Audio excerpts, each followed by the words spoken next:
Hi guys, welcome back to my channel. मेरा नाम है मंजू और आज की रीडिंग उन लोगों के लिए है जिनका मूलांक 1 है।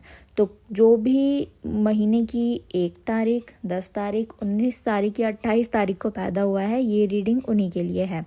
जिनको पता नहीं है मूलांक क्या होता है, सो इट्स द डेट को कैलकुलेट करके आपका मूलांक 1 आना चाहिए। जैसे कि 1 तो 1 ही होता है। 19 is also 9 + 1 which gives 10। 1 + 0 which is 1 and 10 be included and 28 2 + 8 is 10 and 10 gives 1 1 + 0 1 okay. सो आप लोगों को इतनी चीज़ समझ आ गई होगी। सो ये रीडिंग मूलांक 1 के लिए है और मैंने ये कार्ड्स ऑलरेडी शफल करके रखे थे, ओके, एंड स्प्रेड करके रखे थे। बट जब मैं शफलिंग कर रही थी तो ये और ये कार्ड बहुत बार निकल के आए।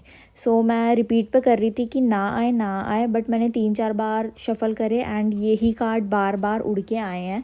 सो मैंने सोचा कि चीटिंग नहीं करते इन 2 कार्ड को निकाल के रख लेते हैं, बिकॉज मैसेजेस तो आती ही हैं, ओके। सो अभी मैं इनमें से कार्ड निकालूंगी, बट इन दोनों का मैं ये बता दूं कि 2026 ऑब्वियसली सन का ईयर है, बिकॉज 2026 को आप ऐड करोगे तो वो भी 1 ही देता है। सन का ईयर है, सन का कार्ड आया है, विच मीन्स कि आपका जो साल है वो पॉजिटिविटी में जाएगा।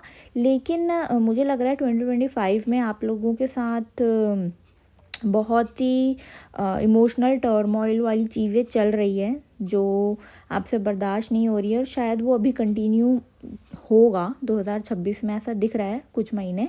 सो अभी आप उस फेज़ से जा रहे हो, लेकिन वो फेज़ जल्दी ही ख़त्म होगा, डोंट वरी, बिकॉज द सन का कार्ड आया है, करियर ग्रोथ दिख रही है एंड हैप्पीनेस है। तो ये 2 चीज़ें तो मुझे दिखती हैं। अब मैं देख लेती हूँ कार्ड्स रैंडमली पिक करके कि क्या आता है, ओके। 3 कार्ड्स निकालूंगी मैं। द फूल का कार्ड आया है,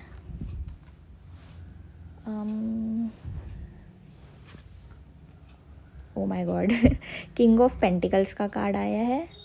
लगता है ये साल आपका एकदम फाइनेंशियली ग्रोथ के लिए ज़्यादा अच्छा है, ओके। 8 ऑफ स्वॉर्ड्स का भी कार्ड आया है। सी न्यू अपॉर्चुनिटीज़ दिख रही हैं आप लोगों के लिए, ट्रैवलिंग करते हुए भी दिख रहे हो।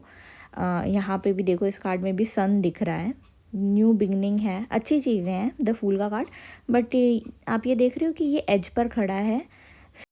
इसका मतलब ये है कि आपको जो भी अपॉर्चुनिटीज़ मिल रही हैं उसमें आपको थोड़ा सा केयरफुल रहना है, क्योंकि उन कामों में रिस्क हो सकता है, आप नीचे भी गिर सकते हो, राइट। एंड डॉगी है यहाँ पे, कोई लॉयल फ्रेंड होगा जो आपको इन अपॉर्चुनिटीज़ में हेल्प कर सकता है।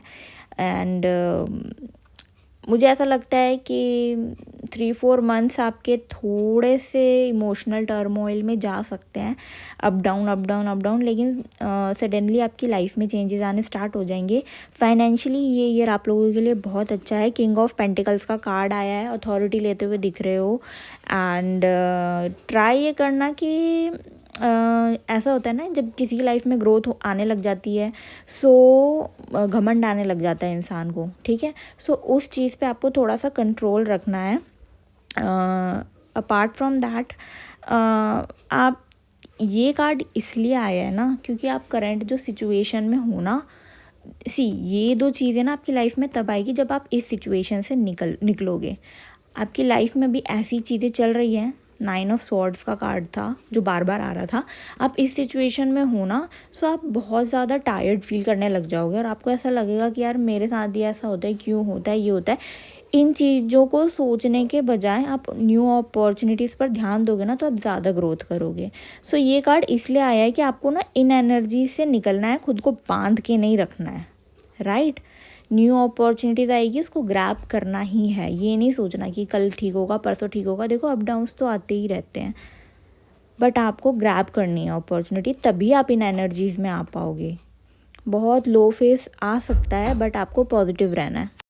सी देयर इज़ नो डाउट कि ये ईयर आपके लिए चैलेंजिंग नहीं रहेगा, बट इस साल आपको ना ग्रोथ दिखेगी। चैलेंजेस तो आपके पुराने साल में भी रहे हैं, लेकिन इस साल आपको आउटपुट मिलता हुआ दिख सकता है। सो या दिस इज़ इट फॉर मूलांक 1। अगर आप लोगों को मेरी रीडिंग अच्छी लगी हो तो please like, subscribe and comment and follow my Instagram the endless journey with Manju.